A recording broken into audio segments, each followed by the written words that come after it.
अस्सलाम वालेकुम। आगाशा यासीन आपसे मुखातिब है। नाज़रीन, महंगाई की चक्की एक बार फिर पहले से ज्यादा जोर से घूमती दिखाई दे रही है।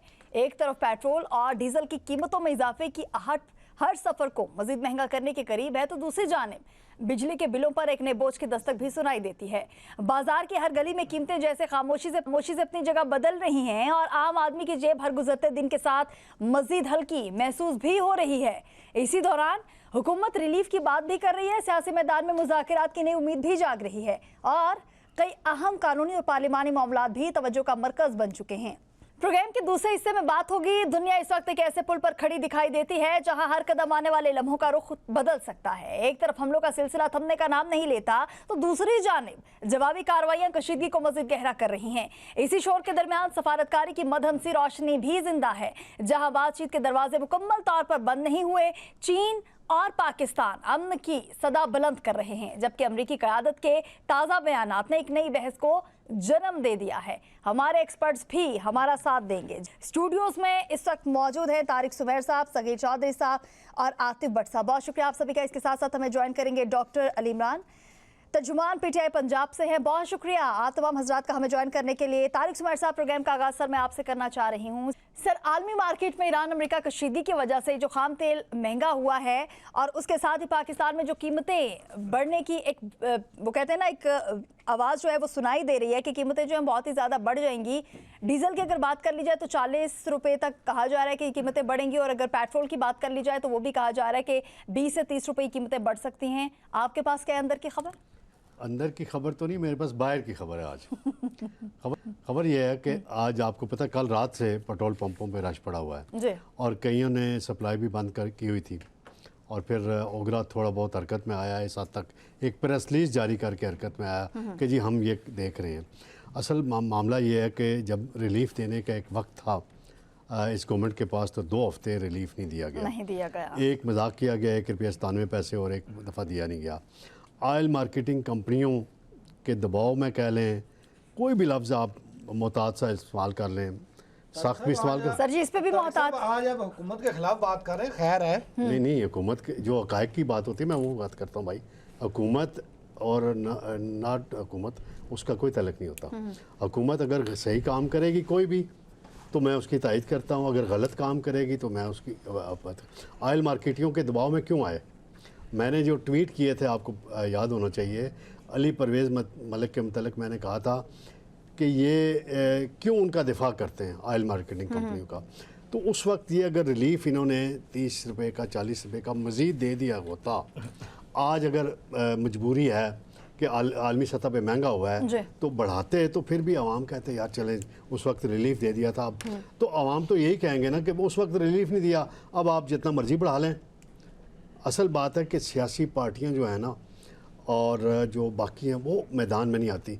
एक अद बयान देंगे, प्रेस कॉन्फ्रेंस करेंगे और आगे चल पड़ेंगे। अवाम जब तक सड़कों पे नहीं आएंगे, बाहर नहीं निकलेंगे, ख़ास तौर पे महंगाई के मामले में को महंगाई कम करने में, जो कंट्रोल करने में जो फैक्टर्स होते हैं उसमें इंतज़ामिया का बड़ा रोल होता है। इंतज़ामिया तो कभी बाहर नहीं आती। उसमें मैंने आज खुद मैं पेट्रोल पम्प पे गया हूँ, सुबह जब आ रहा था तो काफ़ी लंबी लाइन थी। मैंने पेट्रोल, जितना मुझे पता था कि इतना महंगा होना है, तो हर शहरी जो है पेट्रोल जितना जिसके पास गुंजाइश थी पेट्रोल डलवा रहा है। तो इसमें अब देखें कितना महंगा होता है। एग्जैक्ट फिगर तो हम उस वक्त तक नहीं दे सकते, रात 11:30 तक, जब तक बाज़ाब्ता नोटिफिकेशन नहीं जारी होता। लेकिन ये महंगा होगा और इस पर हुकूमत के ख़िलाफ़ आवाम में गम गुस्सा भी बढ़ेगा।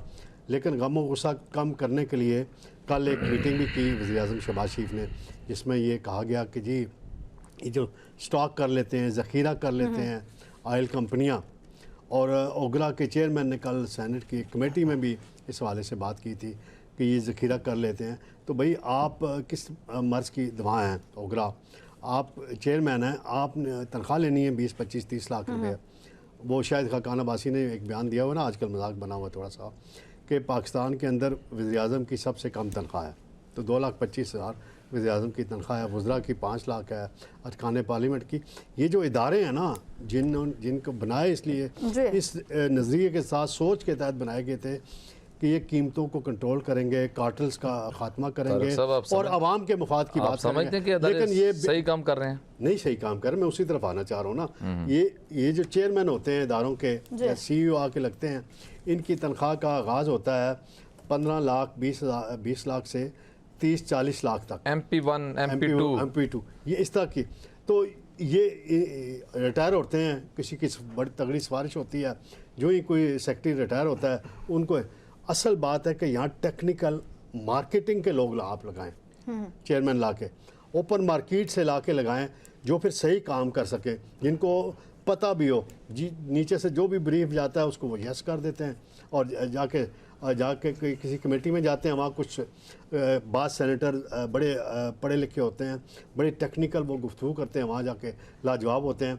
जैसे कि वो कल PTA के चेयरमैन का मैं हैरान हूँ, जनरल साहब का, वो कह रहे हैं जी वो जो बिल आया था टावर्स लगाने वाला, मुझे नहीं पता, आपको नहीं पता तो आप जाएं घर भाई, इस्तीफा दें। आप किस चीज़ के चेयरमैन हैं कि आपको उस बिल का आप झूठ बोल रहे हैं, या तो आप झूठ बोल रहे हैं, गलत बयानी से काम मेरे बहुत सी चीजें जो इनके नाक के नीचे हो रही हैं। मैं एक बात कहूंगा तारिक सुमैर साहब से, अगर बिल का पता ना होने की वजह से चेयरमैन PTA को घर जाना चाहिए, तो आपको भी पता है कि 26वीं तरमीम का हुकूमत को भी नहीं पता था, ना 27वीं का पता था, फिर हुकूमत को भी घर जाना चाहिए। चलें, बहुत शुक्रिया तारिक सुमैर साहब, आपका पॉइंट आ चुका है। आपसे बात चलें तारिक सुमैर साहब, आपका पॉइंट आ चुका है। सादक वाला भी एक किस्सा हुआ था, चेयरमैन ओगरा की जाली डिग्री थी और फिर वो उसको निकाला गया था। चलें, बहुत शुक्रिया सर, आपका इस पे पॉइंट आ चुका है तारिक सुमैर साहब। अभी आतिफ भट्ट साहब आपकी तरफ आना चाहूंगी। सर, कुछ ऑयल कंपनीज ने जो जखीरा अंदोजी किया, उस हवाले से प्राइम मिनिस्टर बहुत ही ज्यादा बरहम नजर आ रहे हैं। सो यही ऑयल कंपनीज हैं जिनको आप हर तरीके से इनको सपोर्ट भी करते हैं। जब इनकी तरफ से कोई समरी आपको भेजी जाती है, इनकी तरफ से कोई बात आपसे की जाती है कि भाई हालात जो है हमारे लिए बहुत ज्यादा खराब हो जाएंगे और आप हमारे लिए कुछ करें, तो फिर आप उन्हीं के लिए करते हैं, आप आवाम के लिए कुछ भी नहीं करते हैं। क्या कहेंगे इस पे? आकाशा, हुकूमत की जानिब से ऑयल की जो स्टोरेज है, जो हुकूमत की सरपरस्ती में, उस हवाले से एक फ़ंड कायम किया गया, उसके लिए फिर वो टैक्सेस भी लिए गए, सारा कुछ किया गया, लेकिन आज तक वो स्टोरेज जो है वो कायम नहीं बनाई जा सकी। अब ये जितनी भी स्टोरेज हो रही है जो पाकिस्तान में 21 दिन का या 30 दिन का जो ज़ख़ीरा करने के लिए हमारे पास स्टोरेज है, ये प्राइवेट कंपनीज के पास है, इन्हीं माफियाज के पास है, और हुकूमत इनके आगे बेबस है। वो स्टोरेज वाले कह देंगे हमारे पास नहीं है, हालांकि रिकॉर्ड सारा होता है, PSO गवर्नमेंट का इदारा है, लेकिन वो भी स्टोरेज, उसके पास भी स्टोरेज जो है 1 से 2 दिन के, इससे ज़्यादा की नहीं है। और पाकिस्तान में बदकिस्मती है कि हुकूमत के पास जिसका कंट्रोल होना चाहिए था वो हमने खुद माफिया के हाथों में दिया हुआ है, और आज तक हम प्लानिंग नहीं कर सके कि ये स्टोरेज बनानी है, कहाँ बनानी है, क्यों बनानी है और कितने दिन का ज़ख़ीरा। अगर इसके मुकाबले में इंडिया में देखें तो इंडिया में उनके पास 3 महीने का जो है ये ज़ख़ीरा मौजूद है, पाकिस्तान में 30 दिन का है, और वो भी प्राइवेट के पास है। अब हुकूमत जो है वो ऐसे माफिया के आगे बेबस हो जाती है, क्योंकि ये पाकिस्तान में ये कहा जाता है कि ये सरमायादारों की हुकूमत है और सरमायादारों के लिए है, आवाम के लिए नहीं है। और जो वोट भी ज़ाहिर है आवाम ने उसको नहीं दिया था। सरमायादार जो है वो एक दूसरे का फ़ायदा, नफ़ा नुकसान जो है वो ज़्यादा सोचते हैं। पाकिस्तान में FBR की जानब से जो SRO जारी किए जाते हैं, आधे घंटे के अंदर अंदर करोड़ों रुपए की गेम हो जाती है। SRO जारी होता है, आधे घंटे बाद वापस ले लें, तो उस आधे घंटे के अंदर SRO से लोग जो है काफ़ी ज़्यादा फ़ायदा उठा जाते हैं। आलम यह है कि आज पेट्रोलियम प्राइसेस जो है वो इंक्रीज़ होने जा रही हैं। माजी में जब सस्ती करनी होती थी तो वज़ीर आज़म खुद ऐलान करते थे, टीवी पर आने का बड़ा शौक था कि मैं आवाम को ये रिलीफ देने जा रहा हूँ, लेकिन जब कीमतें बढ़ानी होती हैं तो फिर एक प्रेस रिलीज आ जाती है या एक नोटिफिकेशन आ जाता है, तो उस वक्त आवाम के सामने आकर क्यों जो है वो ऐलान नहीं करते कि मैं क्यों, कितना बड़ा पत्थर जो है वो मैंने रखा है। और अब पत्थर जो है वो सोशल मीडिया के ऊपर वज़ीर आज़म हाउस की तरफ गया है, और वहाँ पर किसी ने नीचे लिखा था कि ये पत्थर जो है ना वज़ीर आज़म साहब अपने हाथों से आवाम के ऊपर रख दें, एक वो साथ में तस्वीर बनाई हुई थी। तो अब हुकूमत जो है वो आज जो अगर देखा जाए तो 10 से लेकर 30 रुपए तक पेट्रोलियम प्राइसेस जो है वो इंक्रीज़ करने जा रही है। हुकूमत ये इंक्रीज़ रोक भी सकती है। ये जो लेवी में पिछले हफ्ते इजाफा किया गया था उसको 10 रुपये अगर कम करे तो पेट्रोल जो है इसी कीमत पर बरकरार से रह सकता है। जिस तरह इन्होंने पेट्रोल कम होने पर लेवी इंक्रीज़ की थी, अब जब पेट्रोल बढ़ रहा है तो लेवी को थोड़ा सा कम कर दें। और पाकिस्तान में आलम यह है कि हुकूमत जो है वो इनसे जॉब्स इनको नहीं दे रही, लेकिन टैक्सेस भरपूर ले रही है। यहाँ पर पाकिस्तान में सरमायाकारी नहीं है, जॉब्स नहीं है, और आवाम के लिए जो वो थोड़ा बहुत जैसे तैसे मेहनत मजदूरी करके कमा लेते हैं, तो उसके ऊपर ये पेट्रोल बिजली के बम गिरा गिरा कर इस आवाम का जो है इन्होंने सत्यानाश कर दिया है। और अभी तक हुकूमत ये सोच रही है कि ये आवाम अभी तक मरी क्यों नहीं है। ये मेरा ख्याल है कि पाकिस्तान में जो आबादी कंट्रोल करनी है वो इन्हीं कीमतों में या इसी तरह टैक्सेस आवाम के ऊपर लाद लाद कर, पाकिस्तानी आवाम तो अब कहना शुरू हो गई है कि ये ईरान अमेरिका की जंग नहीं, ये पाकिस्तान की जंग है जो लड़ रहा है। उन ममालिक में पेट्रोल जो है वो महंगा नहीं हुआ, और पाकिस्तान में जो है जिसके पास रवानी के साथ ये सारी चीज आ रही थी, उसके बावजूद भी पाकिस्तान में जो पेट्रोल है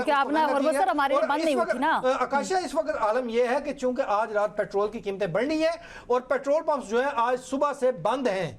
मुख्तलिफ शहरों में मुख्तलिफ पेट्रोल पंप्स जो है वो इसलिए बंद किए गए हैं कि हमारे पास पेट्रोल जो है वो दस्तयाब नहीं है या डीजल जो दस्तयाब नहीं है। और ये जो मुनाफाखोरी है पाकिस्तान के अंदर, या जो ओगरा ऑफिस में बैठे बैठे वो हम नहीं, अली इमरान साहब के महल्ले में पेट्रोल पंप खुला हुआ है। अली इमरान साहब के महल्ले में पेट्रोल पंप खुला हुआ है, वहाँ पर भी हो सकता है अभी तक खत्म हो चुका हो। सर अली इमरान साहब खामोश हैं, उनको भी खामोश ही रहने दे सके। चौधरी साहब आपकी तरफ आना चाहूंगी। सर आग लगी है बस्ती में और ये जो हुकूमती वज़रा है, सूबाई वज़रा, ये अपनी मस्ती में इस वक्त अज़मा बुखारी साहिबा क्या कह रही है? वो कह रही है कि अब अवाम हुकूमत को नहीं ढूंढते बल्कि हुकूमत खुद लोगों के पास पहुंच रही है। ये उन्होंने मरियम नवाज साहिबा के हवाले से कहा है। सर हमें नहीं चाहिए, हमारे जो अवाम है, हमारे जो गरीब लोग हैं जो कि खुदकुशियां कर रहे हैं, उनको नहीं चाहिए ये बसेस, उनको नहीं चाहिए कोई डेवलपमेंट के प्रोजेक्ट्स, उनको सिर्फ इस वक्त बुनियादी सहूलियातें वही मिल जाएं, उनको खाने के लिए 2 वक्त का खाना जो है वही मुयसर आ जाए तो बहुत बड़ी बात है। बिस्मिल्लाहिर्रहमानिर्रहीम। शुक्रिया आकाशा। देखें, जो भी गवर्नमेंट होती है उसकी एक प्रायोरिटी होती है और वो प्रायोरिटी सेट की जाती है लोगों के रहन सहन पे और लोगों की ज़रूरियात को मद्देनज़र रखते हुए कि इस वक्त जो है वो लोगों की सबसे ज़्यादा ज़रूरत क्या है। क्या लोगों की ज़रूरत सस्ता आटा है, सस्ता जो है वो घी है, सस्ती दालें हैं, और इसके अलावा दीगर जो अशिया खुरनोश हैं वो उनकी बुनियादी ज़रूरत है, या इससे वो मुबर्रा हैं और इसके आगे उनकी कोई और ज़रूरत है। सेहत क्या उनको प्रॉपर मिल रही है, नहीं मिल रही, तो उस पर फिर प्लानिंग की जाती है कि सेहत के लिए सहूलियात जो हैं वो उसको बेहतर बनाया जाए।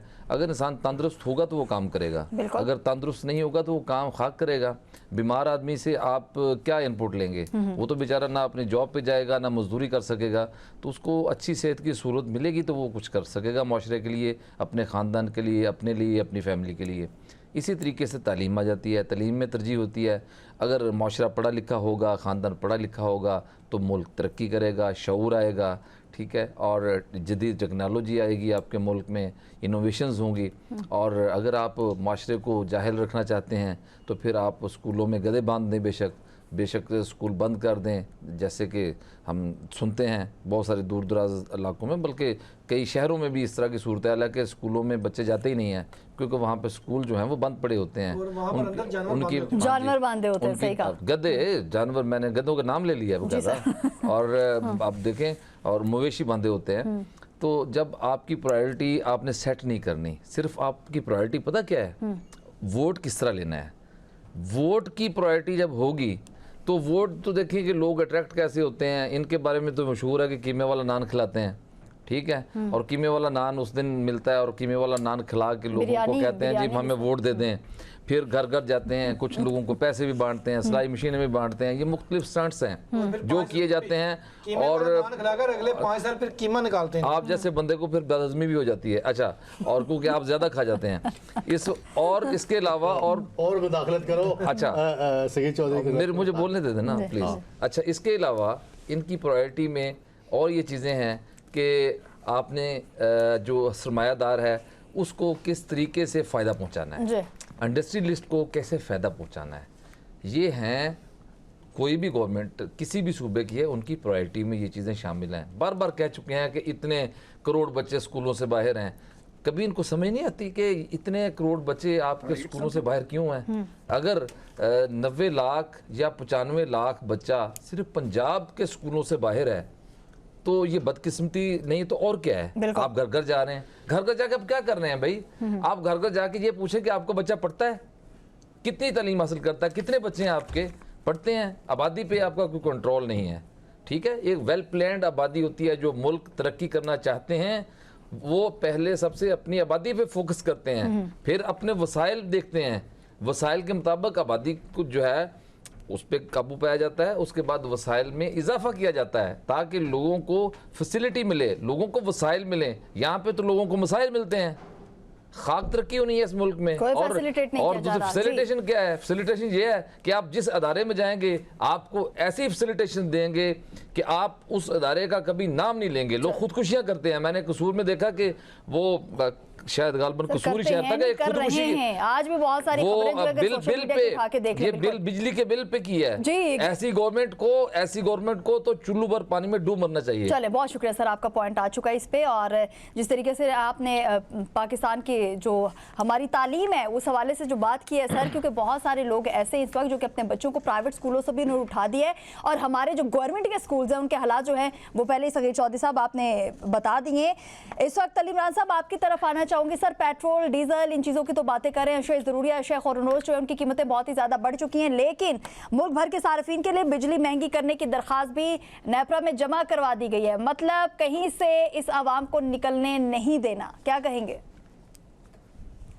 बिस्मिल्लाहिर्रहमानिर्रहीम। आकाशा, देखें, बिजली से ही बात शुरू कर लेते हैं। आपका सवाल तो बिजली के ऊपर ही है, तो बिजली से शुरू कर लेते हैं बात। आकाशा, जो पाकिस्तान में IPPs बैठे हैं, जो इंडिपेंडेंट पावर प्रोड्यूसर्स हैं, यानी आपके नाज़रीन के लिए मैं आम ज़बान आम फहम में बात करता हूँ कि प्राइवेट बिजली बनाने वाले जो कारखाने हैं जो इस मुल्क में बनाए गए हैं, जिन कारखानों के ज़्यादातर जो मालिक हैं वो या शरीफ खानदान है या जरदारी खानदान, और बाकी जो बच्चे हैं वो इनके क्रोनीज हैं, जो इनके अपने लोग हैं उनके हैं। क्यों आज ये जो एस्टैब्लिशमेंट, हम बार बार जब एस्टैब्लिशमेंट की बात करते हैं, तो जब वो उनको इक़्तिदार में लेकर आए, इस कौम के ऊपर बैठाया, पिछले 4 साल में जिस तरह इन्होंने पहले 16 महीने PDM और उसके बाद जो 8 फरवरी 2024 के बाद ये बेड़ा गर्क कर रहे हैं, तो क्यों नहीं इनके साथ बैठकर बात की जा सकती?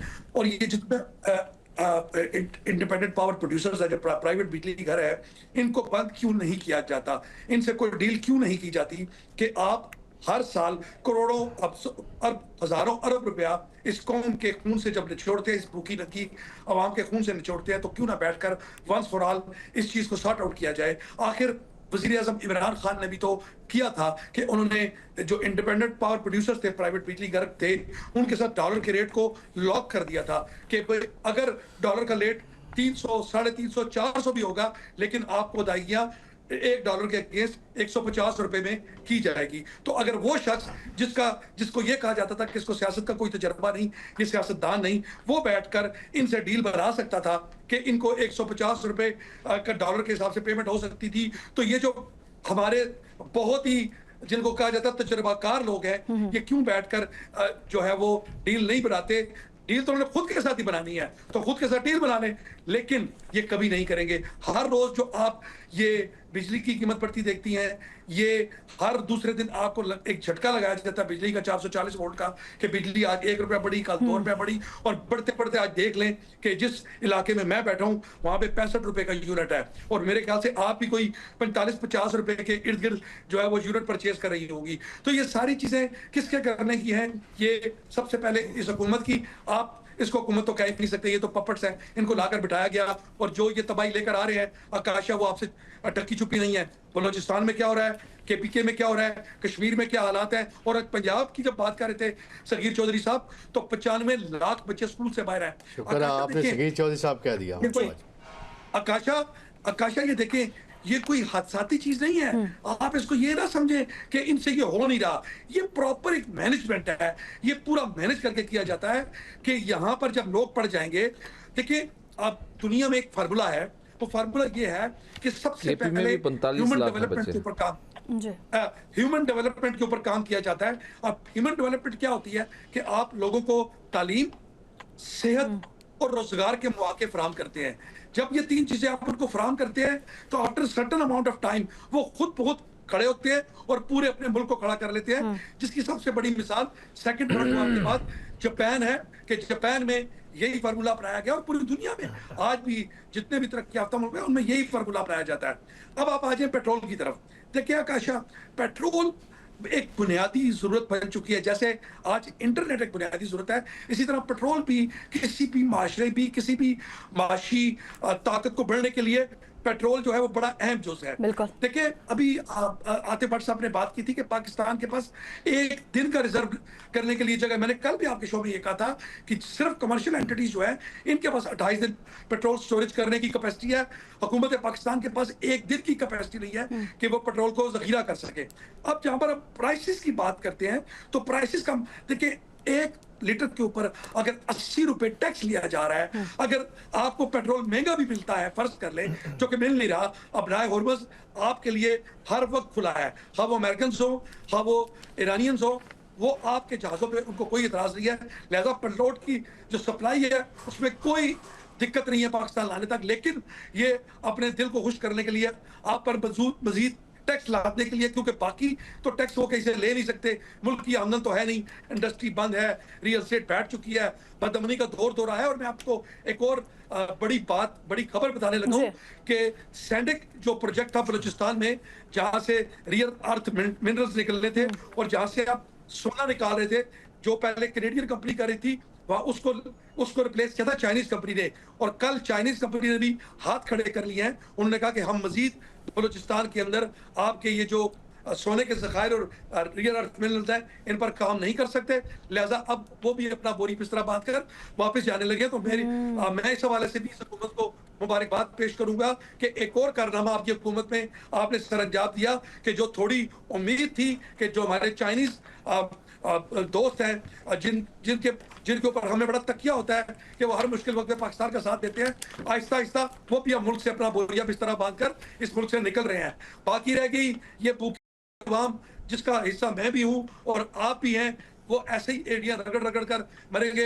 एक दिन पेट्रोल महंगा होगा, अगले दिन गैस महंगी होगी, फिर उसके बाद बिजली महंगी होगी। तो आकाशा मुझे ये बताएं कि आखिर ये मुल्क चलेगा कैसे। मुख्तलिफ हलकों से मैं बार बार ये दरख्वास्त करता हूँ कि खुदा के लिए इस मुल्क को उस जगह पर ना जाने दे जहाँ पर इसको जहाँ से वापसी न मुमकिन हो जाए। सही बात आप लोग कॉल क्यों नहीं देते आवाम को महंगाई के खिलाफ बाहर निकलने के लिए? अपोजिशन का किरदार आपने अदा करना है जी। उसमें भी से बाहर कब निकलेंगे? देखिए सड़कों पे क्यों नहीं आते आप? आतिफ भाई मैं उस पर भी बड़ी क्लैरिटी के साथ कई दफा कह चुका हूं, लेकिन एक दफा फिर देखें, मैं भी अवाम हूं और आप चारों लोग जो वहां पर बैठे हैं, आप भी इस मुल्क और इस अवाम का हिस्सा हैं।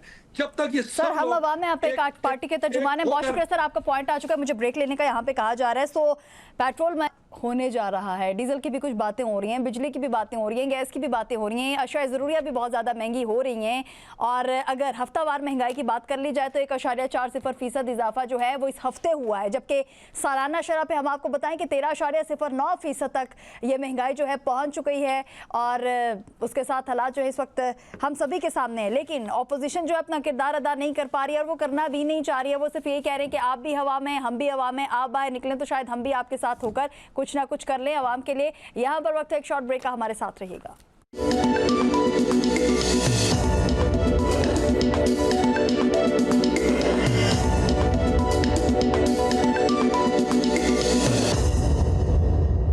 Welcome back. एक मरतबा फिर आपको खुशामदीद कहेंगे नाज़रीन। तारिक ज़ुबैर साहब आपकी तरफ आना चाहूँगी। सर आप तो कहते हैं कि पाकिस्तान में बहुत ज़्यादा सरमायाकारी जो है वो आ रही है, हालात जो है पाकिस्तान के लिए बहुत ही ज़्यादा स्टेबल होने वाले हैं। पाकिस्तान जो है आप भी कहते हैं, लेकिन कुछ हुकूमती वज़रा भी कहते हैं कि अगले 10 सालों में देखना पाकिस्तान कहाँ से कहाँ पहुँच जाएगा। सर सरमायाकार आहिस्ता आहिस्ता पाकिस्तान से दूर होते जा रहे हैं, इस हकीकत को तस्लीम करना पड़ेगा हम सभी को, और इसके साथ साथ जो मौजूदा हुकूमत है उसको भी। क्या कहेंगे इस पर? शुक्रिया काशा। अभी अली इमरान साहब कह रहे थे सैंडिक प्रोजेक्ट के हवाले से, तो मैं ज़रा थोड़ा सा उनको करेक्ट कर देता हूँ। वो और ये सरमायाकारी कहीं भी नहीं जा रही। चीनी उन्होंने जिस बलूचिस्तान के अंदर सिक्योरिटी सूरत हाल है, वहाँ से जब वो मूव करते हैं, सिक्योरिटी मज़ीद बीपअप करने के लिए, बढ़ाने के लिए गवर्नमेंट को ख़त लिखा था कंपनी ने। वो ख़त किसी जर्नलिस्ट के हाथ लगा है, उसकी बुनियाद पे एक स्टोरी बनाई गई है। तो वो वहाँ से वो सरमायाकारी इस तरह नहीं जाती कि इतनी बड़ी उन्होंने इन्वेस्टमेंट किया है और अब एक वो स्टेज आया कि सोना निकलना शुरू हो रहा है तो वो छोड़ के चले जाएंगे। और गवर्नमेंट ने उन्हें यकीन दिलाया है कि सिक्योरिटी को हम बेहतर करेंगे, जो भी वहाँ बलूचिस्तान में सूरत हाल है। आज ही जो फार्मास्यूटिकल का शोबा है, उस हवाले से आज ही वज़ीर-ए-आज़म शहबाज शरीफ के पास है चीन से कुछ 40-50 सरमायाकार बड़े आए हैं।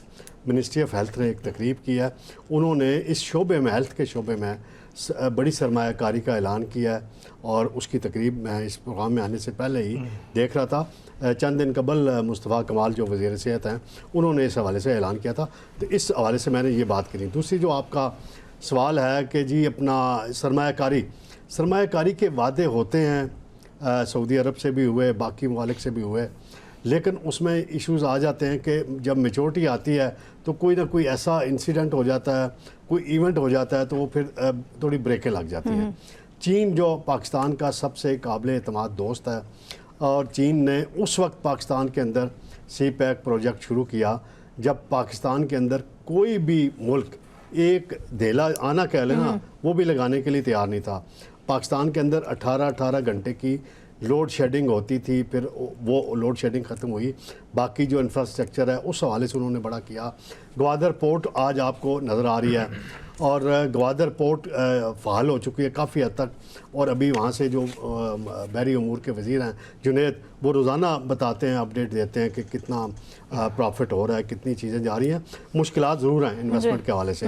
अमरीकियों ने भी क्रिप्टो करेंसी हो गई या दीगर शोबों में बड़े इन्वेस्टमेंट के वादे किए हैं, MOUs भी साइन हुए हैं। एक बिलाल साकब हैं, उन्हें इस हवाले से ज़िम्मेदारी भी सौंपी गई है, लेकिन मेचोरिटी होती है जब कुछ चीज़ों में थोड़ा वक्त भी लगता है। इस हवाले से हमें यहाँ स्टेबिलिटी की ज़रूरत है। मैं इस बात से अली इमरान की इत्तफाक करता हूँ कि पाकिस्तान के अंदर स्टेबिलिटी लानी है तो जितने जो सियासी प्लेयर हैं ये आपस के छोटे मोटे इख्तलाफात को थोड़ा सा एक साइड पे रख दें, बैठ जाएं, और जो भी चीज़ें हैं उन पे बातचीत करें। बातचीत का अमल शुरू नहीं होता, हर तरफ अना का मामला आ जाता है। कोई पावर में होता है उसकी अपनी अना होती है, दूसरी साइड पे कोई होता है उसकी अपनी ऐसी शराइत होती हैं। तो बाज़ चीज़ें होती हैं कि आप एक दफ़ा आमने सामने बैठ जाएं तो अगर ईरान और अमेरिका की पाकिस्तान सुलह करा सकता है, पाकिस्तान की सियासी अस्करी क़यादत, तो पाकिस्तान के अंदर भी आपको ऐसा माहौल बनाना चाहिए कि हम आपस में बैठे हैं, भाई हैं, हम एक जैसे हैं, एक दूसरे से एक सियासी इख्तलाफ ही है ना, एक दूसरे से कोई दुश्मनी तो नहीं है ना आपकी ज़ाती किसी से। उनकी सोच डिफरेंट है मुल्क के हवाले से, मुल्क की मामलात को किस तरीके से चलाना है, दूसरी पार्टी की डिफरेंट है, मंशूर डिफरेंट होता है, लेकिन आपने इसी मुल्क में ही रहना है। ये मुल्क मजबूत होगा तो आप भी मजबूत होंगे। अगर कोई मुल्क को कमज़ोर करेगा तो आप खुद भी कमज़ोर होंगे। तो इस हवाले से सबको मस्बत सोच लेके आगे बढ़ना मतलब सोच मस्बत होना बहुत ही ज़्यादा ज़रूरी है अली इमरान साहब। और आप लोग क्यों नहीं आगे बढ़ना चाह रहे हैं सर? क्यों नहीं बढ़ते? क्यों नहीं अपनी शराइत जो ख़त्म कर देते और हुकूमत से ये कह लेते हैं कि भाई हम मुज़ाकरात कर लेते हैं, हम कोई शर्त नहीं रखेंगे, शराइत के बगैर ये जो आपस में मुज़ाकरात हैं ये हो जाए? आकाशा, हमने कभी भी मुज़ाकरात से इनकार नहीं किया, लेकिन मुज़ाकरात बामैनी होने चाहिए। और जो मुज़ाकरात हमारे साथ करना चाहता है, जो इक़्तिदार में है, उसके पास उस इक़्तिदार करने का मैंडेट होना चाहिए। उसके पास कोई ऐसी उसके पास ताकत होनी चाहिए कि अगर कोई मुज़ाकरात किसी जगह पर पहुंच जाए तो उनको वो एग्जीक्यूट करवा सके। आप भी जानती हैं आकाशा, डीप डाउन मैं भी जानता हूँ और ये सारे पार्टिसिपेंट जानते हैं कि ये जो बैठी हुई हुकूमत है इसके पास कितने इख्तियारात हैं। अब मैं बड़ी खूबसूरत बातें की हैं अली इमरान साहब, इनके पास तो इतना भी इख्तियार नहीं है कि ये आपकी मेरी तारीफ कर रहे हैं और आप जेलस हो रहे हैं। अली इमरान साहब, ये इनके पास इतना भी इख्तियार नहीं है जिनसे मुज़ाकरात की बात कर रहे हैं कि वो एक बानी से मुलाकात ही करा दें PTI वालों की। आप करा दें। मैं उसी तरफ आने लगा था कि सुहेल अफरीदी साहब ने बार बार मैं ये कहता हूँ कि शहबाज शरीफ साहब को फोन किया कि मैंने इमरान खान साहब से मुलाकात करनी है, तो उन्होंने कहा मैं पूछ कर बताता हूँ। अब एक मुल्क का चीफ एग्जीक्यूटिव जो है, अगर वो किसी से पूछने के लिए गया और 8 महीने हो गए वापस ही नहीं आ सका, तो वहां पर किस तरह के मुज़ाकरात और काय के मुज़ाकरात। अब आप देखिए मुल्क के अंदर तारिक ज़ुबैर साहब ने बड़ी खूबसूरत बात की है कि जिस तरह एक पॉलिटिकल बेचैनी, देखिए आप कुछ लोगों को कुछ देर तक जरूर दबा सकते हैं, कुछ हल्कों को, कुछ पॉलिटिकल पार्टीज को जरूर दबा सकते हैं, लेकिन आकाशा मैं खुलकर तो वो बात नहीं करूंगा आपके प्रोग्राम में कर सकता, लेकिन आप ये देखें कि इस वक्त मुल्क पे कितनी बेचैनी है। इस वक्त बलोचिस्तान में आज 8 दिन से जर्रा जारी है। आप कश्मीर की हालत देख लें, उसमें भी अभी आपके जो चीफ ऑफ डिफेंस फोर्सेस हैं उन्होंने मेरे ख्याल से मुदाखलत किया है, जिसकी वजह से वो जो उन्होंने मार्च था वो मौखर किया है, और ये बड़ा अच्छा इक़दाम है। अफवाज पाकिस्तान के सरबराह की तरफ से कि वो इस मामले को हल करना चाह रहे हैं, क्योंकि कश्मीरी हमारे भाई हैं। और यकीन कीजिए मैं इतने दुख और दर्द और तकलीफ में हूँ गुज़िश्ता 1 महीने से कि जो वहाँ पर हो रहा है, जिस तरह वहाँ से खुर्दोश की सप्लाईज बंद है, वहाँ पर बिजली का इशू चल रहा है, वहाँ पे अद्वियात की किल्लत पैदा हो गई है।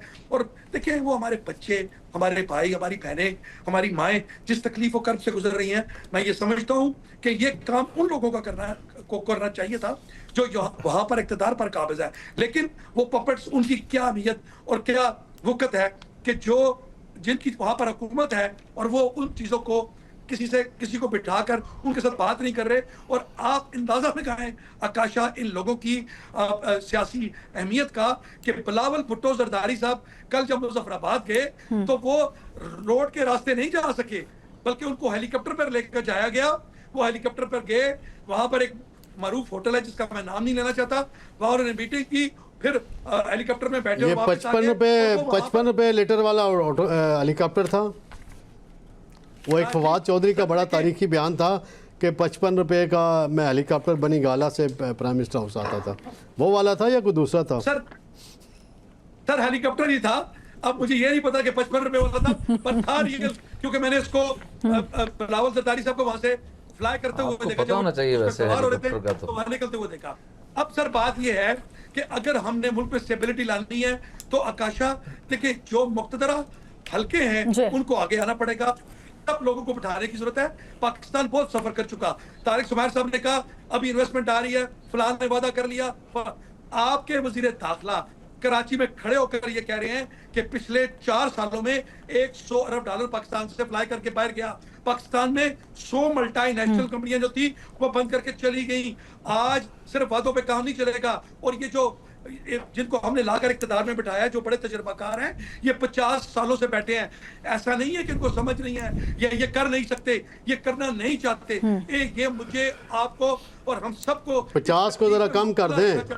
ये 50 आप बहुत ज्यादा फिगर देते हैं, 50 नहीं है सर। 45-50 बात एक ही है। ये हमें इस तकलीफ में मुब्तला रखना चाहते हैं कि हम हमेशा दाल रोटी और सिक्योरिटी के चक्कर में ही पड़े रहे, ना हमारे बच्चे पढ़ सके, ना इलाज की सहूलतें हो। अब आप देखें पंजाब के अंदर 40,000 स्कूल बंद पड़ा है। और फिर ये मैडम मरियम नवाज ने क्या किया, इन्होंने आते ही अपने जो स्कूल थे जो 40,000 बंद थे उनके अलावा उनको इन्होंने जो है वो आउटसोर्स कर दिया प्राइवेट लोगों को कि आप इनका इंतजाम संभाले और हमारे बच्चों को पढ़ाएं। उन्होंने और तबाही क्या की कि जो टीचर गवर्नमेंट से 40,000 रुपए तनख्वाह ले रहा था उसकी जगह एक कम पढ़ा लिखा आदमी जिसकी तनख्वाह 15 या 20,000 रुपए थी उसको वहां पर लगा दिया। और उसके इंटरव्यूज आपने सोशल मीडिया पे देखे होंगे कि किस तरह उन्होंने कहा जी मैं तो मैट्रिक पास हूं और मैं तो 2 घंटे के लिए आता हूं, 8 घंटे की जगह 2 घंटे आता हूं। मुझे ये ठेकेदार महीने बाद जो है मेरी तनख्वाह भी जो इसने 20,000 फिक्स किया उसमें से भी 6,000 खा के 14,000 देता है। तो जहां पर इस किस्म की सीरियसनेस हो पढ़ाने में और इलाज करवाने में, और हर पंजाब की जो आप देखते सर आपकी पंजाब पे नजर है। बहुत शुक्रिया अली इमरान साहब, आपका पॉइंट आ चुका है। आप पंजाब की तो बात कर रहे हैं कि पंजाब में कितने लाख बच्चे जो हैं वो स्कूलों से बाहर हैं, लेकिन आप KPK की बात नहीं कर रहे हैं। और सगीर चौधरी साहब, मैंने सुना था आपने आराम से बहुत आहिस्ता से खामोशी से कोई ना सुने, आपने कहा था 45 लाख बच्चे जो है खैबर पख्तूनख्वा से भी बाहर हैं वहां से। चलें जी, बहुत शुक्रिया सर अली इमरान साहब, आपका इस पे पॉइंट आ चुका। जी तो नाज़रीन, यहाँ पर वक्त एक शॉर्ट ब्रेक का, हमारे साथ रहिएगा।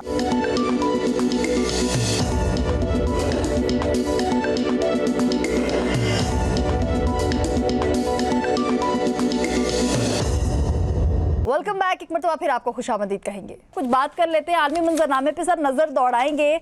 सगीर चौधरी साहब, अमेरिका ईरान मुसलसल ये जो 6ठे रोज बमबारी है ये हो रही है, दोनों ममालिक जो है सर वो पीछे हटने को तैयार नहीं है। क्या ईरान के पास कोई अलग किस्म की कोई ताकत आ गई है कि दोनों ममालिक जो है वो तो कह ही रहे हैं कि हम पीछे नहीं हटेंगे, लेकिन ईरान जो है वो बिल्कुल इस चीज पे बाजिद है कि हमारी ही शराइत मानी जाएंगी और हम तो पीछे नहीं हटेंगे।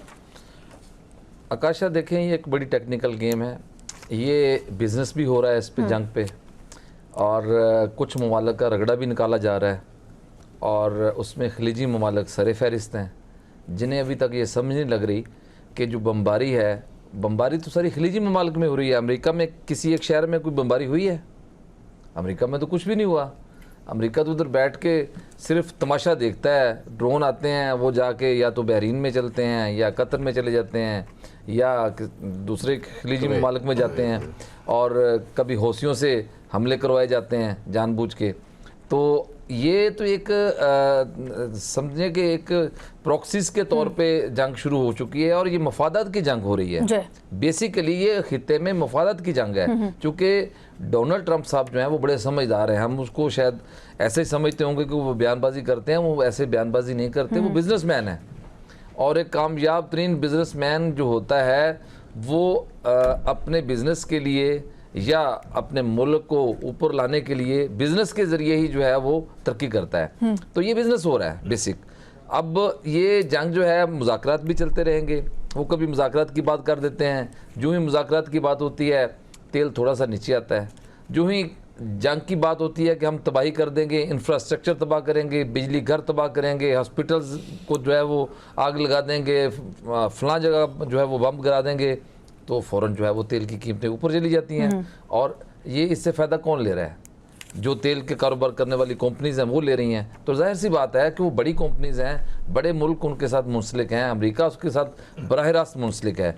तो बेसिक एक तरफ तो खित्ते की तबाही हो रही है, और खलीजी ममालिक को ये समझना चाहिए, अभी भी उनको ये समझ नहीं आई। इतने दिन पाकिस्तान ने जो है वो अपना एक कितना कलीदी किरदार अदा किया, और हम सलाम पेश करते हैं सैयद आसिफ मुनीर साहब को कि उनके विजडम की वजह से इतने दिन जो है वो कीमती जानों का ज़िया नहीं हुआ, जंग बंदी रही, और उन्होंने बड़े अच्छे तरीके से उसको हैंडल किया। लेकिन ये ममालिक फिर उसको हैंडल नहीं कर पाए, और फिर भी अब हमारे दफ्तर खारजा ने बयान दिया है कि मुज़ाकरात से पाकिस्तान पीछे नहीं हुआ। पाकिस्तान मुज़ाकरात उसी तरीके से जारी रखे हुए है खामोशी से। अब देखें कि आगे क्या होता है, लेकिन रास्ता जो है वो मुज़ाकरात का ही बेहतर होगा इस सारे खित्ते के लिए। अदरवाइज़ अगर ये जंग चलती है तो मैं ये देख रहा हूँ, ये मेरी ओपिनियन है कि ये जंग कम से कम अक्टूबर नवंबर तक ज़रूर जाएगी।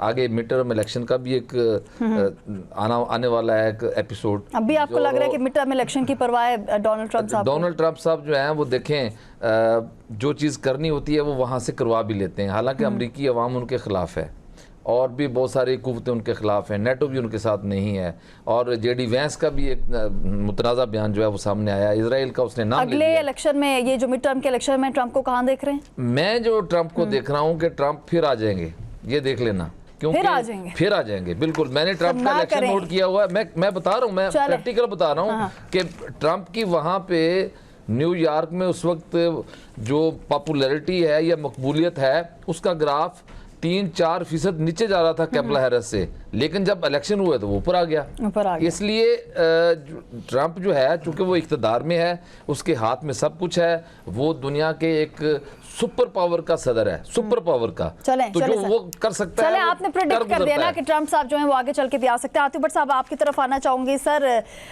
ईरान ने यमन के जो हौसी हैं उनको एक पैगाम दिया कि बाबुल मंदब जो है वो भी बंद किया जा सकता है। तो वहां से जो तेल की सप्लाई 15% होती है, और आबना होर्मुज़ से जो तेल की तरसील है वो 20% है। सर, हालात मजीद ख़राब होते जा रहे हैं। अभी तो सिर्फ आबना होर्मुज़ हमारे लिए खुली भी है तो हमारे लिए हालात इतने ख़राब हैं, अगर वहाँ से बाबुल मंदब जो है वहाँ से पूरे यूरोप को तेल की सप्लाई जो है वो की जाती है, तो वो बंद हो जाता है, तो हालात तो मजीद ख़राब हो जाएंगे। देखिए आकाशा, ये जो हौसी बागियों के ज़रिए ये काम जो करवाने की कोशिश की जा रही है ये नहीं मुमकिन होना, क्योंकि इस वक्त जो सुपर पावर है अमेरिका और जो ईरान के दरमियान लड़ाई है, इसको ख़त्म करने के लिए इस जंग को दुनिया भर के मुख्तलिफ ममालिक जो हैं वो किरदार अदा कर रहे हैं। ठीक है, पाकिस्तान और चीन का जो फ्रंट पे किरदार है, कतर का, सऊदी अरब का, लेकिन बाकी जो ममालिक हैं उनकी जानब से भी यही कोशिश की जा रही है कि दोनों फ्रीकैन जो हैं वो मुज़ाकरात की टेबल पर बैठे, बिल आखिर जंग कर लें, जो कुछ मर्जी कर लें, आखिर में हल जो है वो मुज़ाकरात के ज़रिए ही होना है। और अभी जब तक ये मुज़ाकरात का सिलसिला चलता रहेगा, अभी 2 माह का ये वक्त था कि 60 दिन के अंदर अंदर हमने मामला तय करने हैं, ये 60 से इसको फिर इंक्रीज़ किया जाएगा। जिस तरह जंग बंदी में तोसी हुई थी, इसी तरह मुज़ाकरात में भी तोसी होनी है। और जब तक ये मुज़ाकरात कामयाब नहीं हो पाते, ये अमेरिका भी समझ चुका है कि ईरान को जीता नहीं जा सकता जंग के ज़रिए या ईरानी अवाम को, और ये ईरान भी समझ चुका है कि ज़्यादा से ज़्यादा अमेरिका जो है वो क्या करेगा, क्योंकि तो फिर ईरान जो है वो क्यों पंगे लेता है? ईरान जो है क्यों वो ये मुझे ये बताएं कि जब अमन मुआहदा हो गया तो आपको क्या ज़रूरत है कि उस आबनाए हुर्मुज़ पे आप जो है वो एक खामखा की एक टेंशन क्रिएट कर दें जिसमें कोई मसला भी नहीं लेना ना देना, फिर इस तरह का ये क्यों इशू किया? सगीर चौधरी साहब ये याद रखिएगा कि ईरान की जानिब से इस तरह की कार्रवाई उस वक्त तक नहीं की जा रही, वो अपना जो हक दिफा है वो इस्तेमाल कर रहा है और वो करता रहेगा। क्यों ईरान पर हमला हुआ था? ईरान पर हमला हो या जो दूसरा जो एक भाई मैं बात कर रहा हूँ कि आपने हुर्मुज़ पे कोई हमला नहीं हुआ था, वो जहाज का अगर रुख थोड़ा सा रूट इधर से इधर चला गया वो भी तो कौन सी क़यामत आ गई? आप का मेरी बात सुने सर, सालिस को बताएं ना कि यार देखें ये गलत हो रहा है, आपने ठा करके उस पर ड्रोन डरा दिया, ये तो कोई बात ना हुई ना। देखें ये पाकिस्तान का फिर उसमें जो इतना बड़ा किरदार था और पाकिस्तान की इतनी मेहनत थी वो तो जाया हो गई सारी। सगीर चौधरी साहब मैं आपके जज्बात की कदर जरूर करता हूं, नहीं जज्बात नहीं, मैं हकीकत बयान कर रहा हूँ कि कसूर किसका है इसमें। मैं इसमें अपना पॉइंट आपको दे देता हूं कि जो इस वक्त भी ईरान जो है वो मुज़ाकरात का ही हामी है और उसने अपनी फर्स्ट लीडरशिप जो है वो उनको शहीद करवा दिया है। उसके बावजूद वो बदला लेने पर नहीं आया हुआ, जो उसके ऊपर जो उसको धमकी दी जाती है उसका एज इट इज जवाब दिया जाता है, इसको कहते हैं शोला बयानी की जा रही है। और दूसरी जानब जो मामला तय हुए थे वो उसके मुताबिक चलने की कोशिश कर रहा है। यहाँ पर जो साजिशी किरदार अदा कर रहा है वो आपको भी पता है कौन सी एजेंसी कर रही है दुनिया की, मोसाद का क्या किरदार है जेडी वैंस ने कल कहा है, और मोसाद क्या कर रही है, रा क्या कर रही है, ये तमाम तर जो वो क्या कहते हैं ना पेट्रोल को, ये जो साजिश कह लें या जो लड़ाने की जो कोशिश है वो कहाँ से हो रही है? ये कोशिश की जा रही है कि ये किसी तरह मुज़ाकरात कामयाब ना हो। इसराइल बार बार कहता है कि हम जो है वो अटैक करने के लिए तैयार हैं सिर्फ अमेरिका की जानब से, यानी कि इसराइल तो चाहता ही नहीं कि मुज़ाकरात हो। चलें तो फिर कुछ ईरान की बात करें। बहुत शुक्रिया सर, आपका पॉइंट आ चुका है। अगर मुज़ाकरात का हामी ही है ईरान तो इस तरह के इकदाम जो है वो क्यों किए जा रहे हैं? मतलब दोनों लचक नहीं दिखाई जा रही ना थोड़ी सी भी। अली इमरान साहब क्या समझते हैं आप? सर आप भी कुछ इस पे कहना चाह रहे थे? जी आकाशा, ये जिस तरह सगीर चौधरी साहब ने बात की है, अगर एक मिनट के लिए मेरी बात सुन लेंगे तो शायद चीजें क्लियर हो जाए। देखिए जो MOU साइन हुआ था उसकी जो सेक्शन 5 थी उसमें ये कैटेगोरिकली क्या कहा गया था कि जितने भी टैंकर्स होंगे वो ईरान की शोर लाइन यानी साहिली पट्टी से होकर जाएंगे। और अमेरिका ने क्या किया कि जब ये इनका MOU साइन हो गया तो उन्होंने क्या किया कि ना तो उसको ओमान की जो शोर लाइन थी साहिली पट्टी थी वहां से जहाजों को जाने का कहा गया और ना ईरान की जो साहिली पट्टी थी, बल्कि दरमियान में से उन जहाजों को गुजारने की कोशिश की जा रही थी, जिसकी वजह से फिर ईरान इंस्टिगेट हुआ। उन्होंने कहा कि ये हमारी शराइत में शामिल था कि जो जहाज आएगा या जो जाएगा वो हमारी शोर लाइन से होकर गुजरेगा, क्योंकि ईरान को क्या पता अगर कोई जहाज आ रहा है या जा रहा है उसमें टैंकर के अंदर अगर कोई असला की सप्लाई जा रही है या ऐसा कोई काउंटरबैंड एटम्स जा रही हैं जिस पे ईरान को तहफ़्ज़ात से, तो अमेरिका को वो जो MOU था उस मीडिएटर को कम से कम एतमाद में लेना चाहिए था। अली इमरान साहब, मैं सिर्फ मेरी गुजारिश ये है कि मीडिएटर को ना एतमाद में ले लिया जाता कि ये वायलेशन हो रही है, आप इसको रोके नहीं तो अदरवाइज हम वायलेशन का फिर जवाब वायलेशन से देंगे। और कतर भी ये एक तरीकाकार होता है वैसे तो मुरवजा तरीकाकार यही होता है कि मीडिएटर जो होता है उसको आप बताएं कि भाई ये काम वायलेशन कर रहे हैं, अगर ये नहीं रुकेंगे तो देन हम उस पर जो है अटैक कर सकते हैं। तो फिर अगर वो नहीं रुकते तो कर देते, कोई इशू नहीं था। एक बात अंडरस्टूड है और लिखी गई है और उस पर अर्क रेजी हुई है 3 महीने 4 महीने, और वो आर्बिट्रेटर्स की मौजूदगी में साइन हुआ है। पहले यहाँ पर हुआ है इस्लामाबाद के अंदर एक सेशन हुआ, फिर यूरोप के अंदर जब साइन हो गए तो ये बात अंडरस्टूड है। तो बार बार आपने आर्बिट्रेटर्स को बीच पे क्यों लगा? जब चीजें आर्बिट्रेटर्स में ये भी लिखा हुआ कि अगर कोई वायलेशन करेगा तो वो पहले सालिस को बताएगा भी कि ये वायलेशन हो रही है, क्योंकि सालसी होती है इसलिए चौधरी साहब में तो ये चीज भी शामिल है। आप ये देखें अमेरिका के आज तक किसी की सालसी को माना? आप देखिए अमेरिका ने पहला कितना बड़ा जुल्म किया कि अमेरिका मुहाफिज था। जरा बात सुन लीजिएगा, अमेरिका मुहाफिज था इन अरब मुल्कों का, उनको सिक्योरिटी देना इसका अवलीन फर्ज था क्योंकि ये वहां से पैसे लेता था। आज जब अमेरिका ने ईरान पर हमला किया तो क्या वो किसी अरब मुल्क से जहां पर उसकी बेसिस थी उनसे पूछा कि हमला करने जा रहे हैं? इवन के सऊदी हुकूमत से भी ये नहीं पूछा गया कि हम ईरान पर हमला करने जा रहे हैं, क्योंकि उसके पीछे मास्टर प्लान था। बहुत शुक्रिया, आप सभी हमारे साथ मौजूद थे। डॉक्टर अली इमरान साहब, तारिक सुमैर साहब, सगीर चौधरी साहब और आतिफ भट्ट साहब। इसी के साथ अपनी मेजबान आकाशा यासीन को दीजिए इजाजत। खुदा हाफिज।